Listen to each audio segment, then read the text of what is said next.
नमस्कार दोस्तों, एक बार फिर से आप सभी का स्वागत है आपके अपने YouTube channel Ashok Chawla education hub पर। दोस्तों, आज हम एक और पाठ्य योजना के साथ मिल रहे हैं जो कि गद्य की पाठ्य योजना है। और दोस्तों, इसका प्रकरण रहेगा जननी जन्मभूमिश्च स्वर्गादपि गरीयसी। दोस्तों, ये जो पाठ्य योजना है एक विशेष पाठ्य योजना है और इसका मतलब है जो जननी है, हमारी माता है, और हमारी जन्मभूमि, ठीक है, जहाँ पे हम निवास करते हैं, वो स्वर्ग से भी बढ़कर है, ऐसा इसका अर्थ है। दोस्तों, ये संस्कृत गद्य की पाठ्य योजना है जो कि कक्षा 7 के लिए है। ठीक है दोस्तों, अब दोस्तों पाठ्य योजना स्टार्ट करते हैं। और उससे पहले मैं आपको एक बात बता देता हूँ कि आपको ये जो पाठ्य योजना मैं डालता हूँ उसकी पीडीएफ का लिंक मैं डिस्क्रिप्शन में दे देता हूँ। अगर वो पीडीएफ आपको प्राप्त करनी है तो आप डिस्क्रिप्शन में जाके, मैंने टेलीग्राम का लिंक दे रखा है, तो उस लिंक पे आप जैसे ही टच करोगे तो आप सीधा डायरेक्ट आप पीडीएफ पे पहुँच जाओगे। तो अगर आपको पीडीएफ भी देखनी है, उसके अनुसार अगर बनाना है, यहाँ पे अगर क्लियर नहीं दिख रहा तो आराम से उसमें भी बना सकते हो देख के, पीडीएफ डाउनलोड करके। अगर आपको समझना है तो ये पाठ्य योजना आप अच्छे से देख सकते हैं, उसके बाद आप बना के, अगर आपको पढ़ाते समय कोई प्रॉब्लम नहीं आए, इसलिए आप ये पूरी पाठ्य योजना अच्छे से देख सकते हैं और पीडीएफ के माध्यम से आप उसको अच्छे से लिख भी सकते हैं। चलिए दोस्तों, बिना इधर उधर की बातें करें हम पाठ्य योजना स्टार्ट करते हैं। दोस्तों, पाठ्य योजना में क्या होता है कि जब हम ब्लैक बोर्ड स्किल जब जाते हैं कक्षा में पढ़ाने, तो ब्लैक बोर्ड स्किल सबसे पहले हमारे को दिखानी होती है। उसमें क्या होता है, ये फॉर्मेलिटी करनी है जिसमें कक्षा, कालांश, विषय, दिनांक, अवधि और विद्यालय का नाम, ये चीज़ें करनी होती है। और जो हमारा प्रकरण है, प्रकरण हम उद्देश्य कथन करते हैं तब इसमें लिखते हैं, यानी प्रस्तावना के माध्यम से ये हम कथन निकालेंगे प्रकरण। अब देखते हैं दोस्तों, सामान्य और कुछ विशिष्ट उद्देश्य। दोस्तों, मैं हर पाठ्य योजना में आपको बताता हूँ कि सामान्य उद्देश्य होते हैं वो विषय से संबंधित होते हैं। जैसे हम संस्कृत गद्य पढ़ रहे हैं तो संस्कृत गद्य से संबंधित जो भी उद्देश्य पूर्ति करेंगे हम बच्चों को, वो उद्देश्य क्या होंगे, सामान्य उद्देश्य, जो कि सभी में गद्य की पाठ्य योजना में समान होते हैं। मैं पहले भी पाठ्य योजना में बता सकता हूँ, तो देख लीजिए। इसमें क्या है कि संस्कृत के प्रति रुचि उत्साधन और गद्य खंडानाम भावानुगुणम विराम चिन्हानाम पाठनस्य योग्यता उत्पादन, और सबसे मुख्य उद्देश्य सामान्य उद्देश्यों में यह है चतुर कौशलानाम विकास। और विशिष्ट उद्देश्य देखिए, विशिष्ट उद्देश्य में देखिए आप ज्ञानात्मक बिंदु, ठीक है, और विषय वस्तु नाम ज्ञानम, अवबोधात्मक बिंदु। और ये विशिष्ट उद्देश्य होते हैं हमारे प्रकरण से संबंधित होते हैं। जो प्रकरण हमारे जननी जन्मभूमिश्च स्वर्गादपि गरीयसी, तो इससे संबंधित जो भी उद्देश्य होंगे वो विशिष्ट उद्देश्य होंगे। तो आप इतनी सी बात हमेशा ध्यान रखें ताकि आपको उद्देश्य समझने में ज़्यादा दिक्कत नहीं आए। उसके बाद आगे चलते हैं। सहायक उपकरण। सहायक उपकरण सभी पाठ्य योजना में लगभग समान होते हैं और कुछ विशिष्ट सहायक उपकरण होते हैं, जैसे चार्ट, मॉडल हुआ, ठीक है, या फिर कथा के माध्यम से हम समझा रहे हैं, ठीक है, कोई प्रयोग में ले रहे हैं, जैसे दृश्य श्रव्य सामग्री अगर आप प्रयोग में ले रहे हैं तो वो विशिष्ट सहायक सामग्री होती है। बाकी नॉर्मल सहायक सामग्री जैसे श्याम फलक हुआ, पाठ्य पुस्तक हुई, सुधाखंड, संकेतिका और मार्जनी, ठीक है, ये सामान्य सहायक सामग्री है। उसके बाद देखिए शिक्षण विधि में प्रश्नोत्तर विधि, प्रदर्शन विधि और व्याख्यान विधि, यानी इन विधियों के माध्यम से बच्चों को पाठ का विस्तार हम करेंगे। ठीक है, आगे चलते हैं। पूर्व ज्ञान। पूर्व ज्ञान क्या होता है, हम जो पाठ पढ़ा रहे हैं, यानी जो टॉपिक हम पढ़ा रहे हैं उसके बच्चे में पूर्व ज्ञान कितना है वो जांचने के लिए हम बच्चे से प्रस्तावना करते हैं। तो जो पूर्व ज्ञान बच्चों में है उसको अनुसार आधार मानते हुए हम प्रस्तावना करते हैं, आगे बढ़ते हैं। जो ये प्रस्तावना होती है उसका एक शिक्षण सूत्र भी होता है, वो शिक्षण सूत्र है सरलात कठिनम प्रति, यानी जो भी हम बच्चों में पूर्व ज्ञान है वो सरल से कठिन की ओर ले जाएंगे। उसमें पहला प्रश्न देखिए, रामायण महाकाव्य से नायक है, यानी रामायण जो महाकाव्य है उसका नायक कौन है, तो श्री राम है। दूसरा, श्री राम, यहाँ पे श्री का लीजिए, श्री राम रावण हत्वा का नगरी विजयती, यानी श्री राम ने रावण को मारकर कौन सी नगरी प्राप्त की है, वो लंका नगरी। तीसरा प्रश्न देख लीजिए, श्री राम लंका नगरिया अपेक्षया कस्मै अधिक रोचते, यानी श्री राम लंका जो उन्होंने विजय प्राप्त की थी लंका के ऊपर, उससे भी ज़्यादा, यानी उसकी अपेक्षा कौन सी अधिक उनको रोचते, यानी अच्छी लगती थी, या तो वो है जन्मभूमि, यानी उनकी जन्मभूमि क्या थी, अयोध्या, वो उनको अच्छी लगती थी। उसके बाद जन्मभूमि हमारे शब्द निकल के आया, तो हम अगला क्वेश्चन यही बनाएंगे कि भवंत जननी जन्मभूमि विषय किम जानन्ति। तो बच्चे उत्तर तो देंगे क्योंकि उनकी भी जन्मभूमि तो रही है ना कुछ, तो उसके बारे में वो थोड़ा डिटेल देंगे। बाकी संपूर्ण जानकारी हम देंगे, यानी एक छात्राध्यापक यानी आप देंगे। तो आगे पार्ट को समस्यात्मक रखते हुए आगे चलते हैं। तो इसमें देखते हैं उद्देश्य कथन।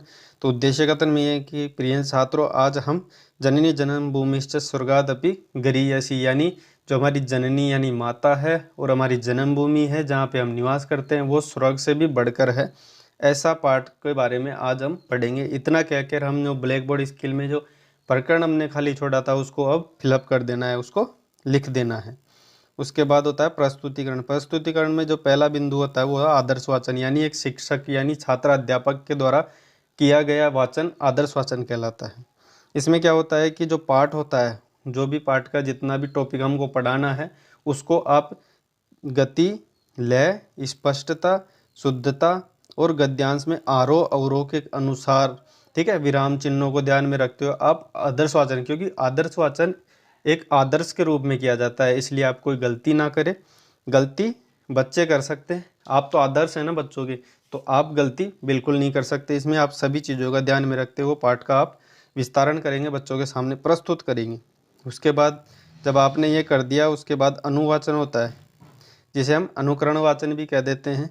तो अनुकरण वाचन में क्या होता है कि जब हमने जो आदर्श वाचन के रूप में पढ़ा दिया उसी को बच्चे वापस पढ़ते हैं, यानी उसी को एक छात्र अध्यापक वापस पढ़ने के लिए कहता है कि आप इसको वापस दोबारा पढ़ो। और जब वो बच्चा पढ़ता है तो उसमें कुछ अशुद्धियाँ करता है, ठीक है, तो उन अशुद्धियों का ही अशुद्धि संशोधन होता है। यानी बच्चे पाठ को पढ़ते रहेंगे और हम निरीक्षण करते रहेंगे, यानी एक छात्र अध्यापक निरीक्षण करता रहेगा। जब बच्चा पढ़ते समय कोई गलती करेगा तो उस समय हम बताएंगे नहीं, उस समय वो ब्लैक बोर्ड पर लिखते रहेंगे कि बच्चे ने पढ़ते समय ये गलतियाँ की। उसके बाद जब बच्चे ने जो गलतियाँ की है उसका निवारण करने के लिए हम काठिन्य निवारण करते हैं, ठीक है। तो इसमें काठिन्य निवारण के लिए देखिए, इसमें ये 3 शब्द लिए गए हैं। इसमें पहला देखिए जननी। अगर बच्चे को इसका जननी शब्द का मतलब नहीं पता तो वो बताने के लिए हम अर्थ बताते हैं कि जननी का मतलब होता है माता, और इसकी एक प्रविधि का प्रयोग में लेते हैं जिसमें पर्याय विधि यानी पर्यायवाची शब्दों के माध्यम से बताएंगे कि जननी का मतलब होता है अम्बा, माता या इत्यादि जो भी है वो हम बताएंगे, ताकि बच्चों को स्पष्ट हो जाए कि जननी का मतलब क्या है। वैसे गच्छन्ति और परतंत्र, इनका भी हम बच्चों के सामने रखेंगे कि ये किस प्रकार इसका अर्थ है। उसके बाद बोध प्रश्न। जब बच्चों को संपूर्ण पाठ के बारे में ज्ञान हो गया उसके बाद बच्चों में ये देखते हैं कि बच्चों में पाठ को लेके कितना ज्ञान हुआ है, कितना % बच्चों ने समझा है पाठ को, ये जानने के लिए बोध यानी उनका ज्ञान करने के लिए बोध प्रश्न किए जाते हैं। तो पहला प्रश्न है जननी का कथ्यति, यानी जननी किसे कहा गया है। तो जननी जनयति इति जननी, यानी जो जन्म देती है उसे जननी कहा जाता है। यानी अपनी, जैसे आपको जन्म देने वाली आपकी माता होता है तो माता जो है वो जननी है। वैसे द्वितीय प्रश्न, अस्माकम जन्मभूमि नाम की, हमारी मातृभूमि का यानी हमारी जन्मभूमि का नाम क्या है। तो वो भारतवर्ष यानी भारत देश है, यहाँ वर्ष का मतलब देश है। उसके बाद देखिए तीसरा प्रश्न, जन्म्या जन्मभूमि सह प्राणी नाम संबंध का, यानी जो जन्मभूमि है उसका प्राणी का संबंध कैसा होता है। तो घनिष्ठ संबंध होता है। उसके बाद होता है मौन वाचन।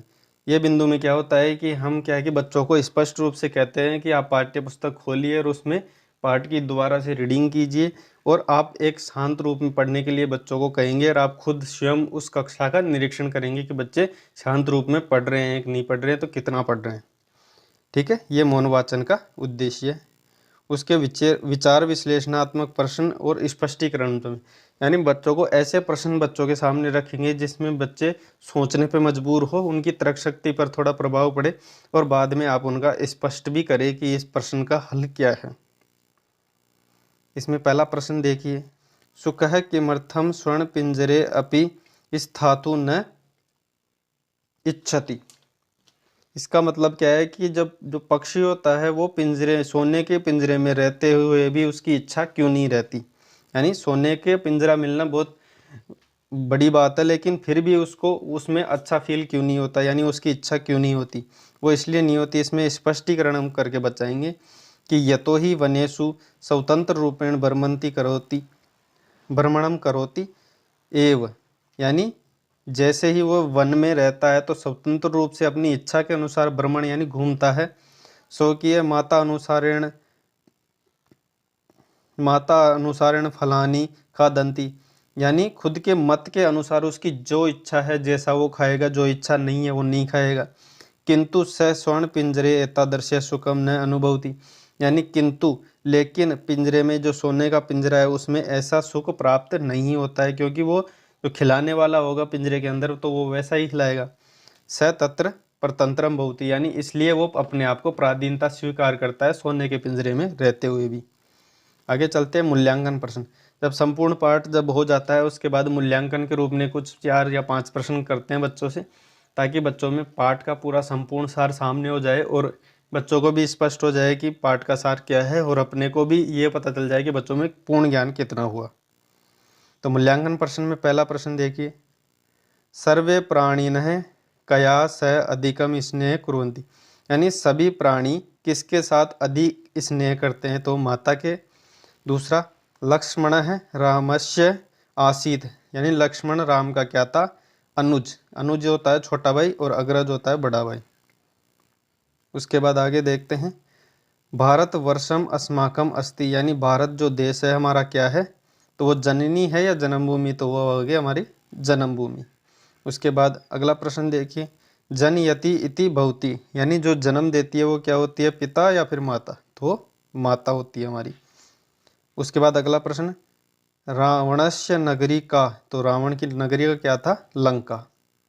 लंका नाम था ना रावण की नगरी का। उसके बाद छठा प्रश्न देखिए, राम कै हतवान, यानी राम ने क्या हरण किया, तो वो क्या हन किया था, तो वो किया था रावण के प्राण, वो ये रहे थे ना।